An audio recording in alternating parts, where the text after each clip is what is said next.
Matric পৰীক্ষাৰ date আহি গ'ল। তোমালোকে যদি এতিয়াও পঢ়া নাই তেনেহ'লে এতিয়াই পঢ়া আৰম্ভ কৰি দিয়া, কাৰণ আৰু বেছি দিন নাই।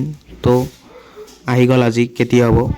তো আজি মই আলোচনা কৰিম ACLC ফাইনেল এক্সাম আৰু HS ফাইনেল এক্সাম কেতিয়া হ'ব।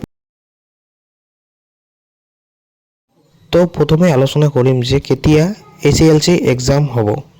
তো হিমন্ত বিশ্ব শৰ্মা ছাৰ টুইট কৰি জনাইছে যে 10 ফেব্ৰুৱাৰী তাৰিখে ACLC ফাইনেল এক্সাম হ'ব। তো আৰু জানাই যে আৰু বেছি দিন নাই, তো এতিয়াৰ পৰা পঢ়া আৰম্ভ কৰি দিয়া, কাৰণ পৰীক্ষাত ভাল এটা নম্বৰ পাব লাগিব ন। তো এতিয়া আলোচনা কৰিম যে HS ফাইনেল এক্সাম কেতিয়া হ'ব। তো HS ফাইনেল এক্সাম হ'ব 11 ফেব্ৰুৱাৰী তাৰিখে। তো এইটো আৰু একেলগে আৰু 10 ফেব্ৰুৱাৰী তাৰিখে ACLC আৰু 11 ফেব্ৰুৱাৰী তাৰিখে HS এক্সাম হ'ব।